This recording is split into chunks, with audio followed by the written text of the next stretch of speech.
The user intros are coming in thick and fast. That latest one is from user Christopher Marks, who used online application Animoto to create that rather nifty little intro.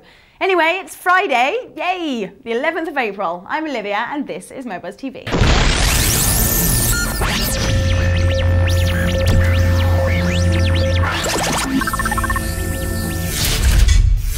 Okay, Microsoft, Yahoo, Google, AOL. If any of you are watching, can you please give me a bell and let me know what's going on?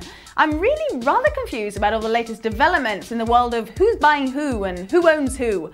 All these power games are actually making me forget who is who half the time. But using my incredible powers of perception, I have concluded something along these lines.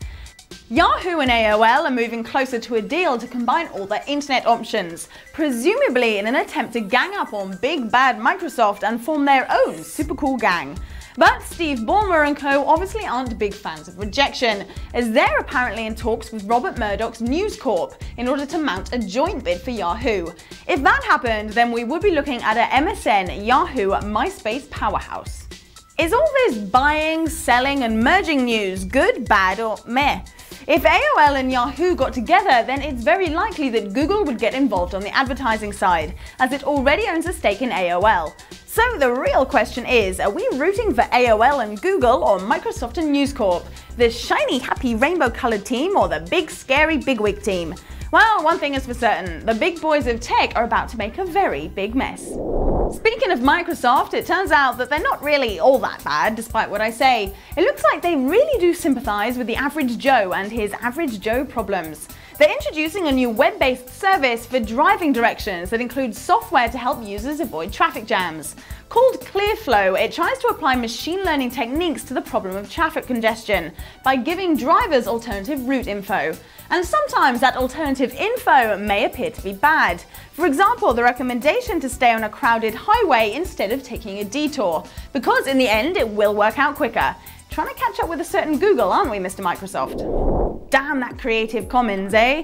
It lets everyone and anyone release works of their supposed art on the poor, unsuspecting, internet-using public, including crazy, bloodthirsty murderer Charles Manson, who also happens to write crappy songs in all that spare time he has.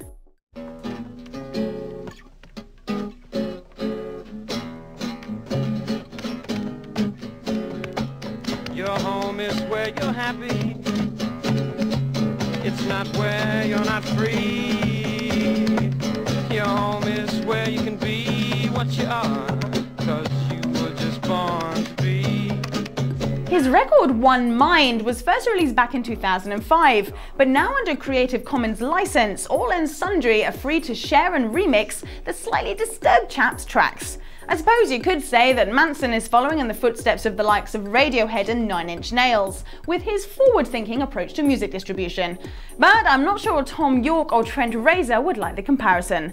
It's just such a shame about that whole psycho serial killer thing, eh? Crazy-haired, wild-eyed songsters aside, I've got a bit of UK news for you on a Friday. The BBC is launching a version of its streaming iPlayer catch-up service for Nintendo Wii owners in the UK. The Beeps say that by selecting iPlayer from the main menu, they'll get access to all their favourite shows via the console's Opera-based browser. The corporation are also planning to release a version of the service for Virgin Media cable set-top boxes, showcasing just how intent they are on getting themselves inside as many British living rooms as possible. We're going to end the show with something a little more serious. There are reports that a number of pro-Tibet websites are being targeted by internet hackers. ScanSafe, an internet security company, says that two popular websites, SaveTibet.org and FreeTibet.org, are being specifically targeted by hackers in Taiwan. Apparently, they're using a vulnerability in some websites to link to invisible pages that then attempt to force computers to download spying programs, which in turn allow the hackers to take control of their machines. Although the pro-Tibet sites have now fixed the problem, it's no big surprise that they're being targeted in this way, as the Olympic torch makes its way to Beijing in time for the Games this summer. It looks like this is one war that's going to be fought in both the real and the virtual world. Okay, that is it. No more news for today. Have a splendid weekend, and I'll be seeing you on Monday.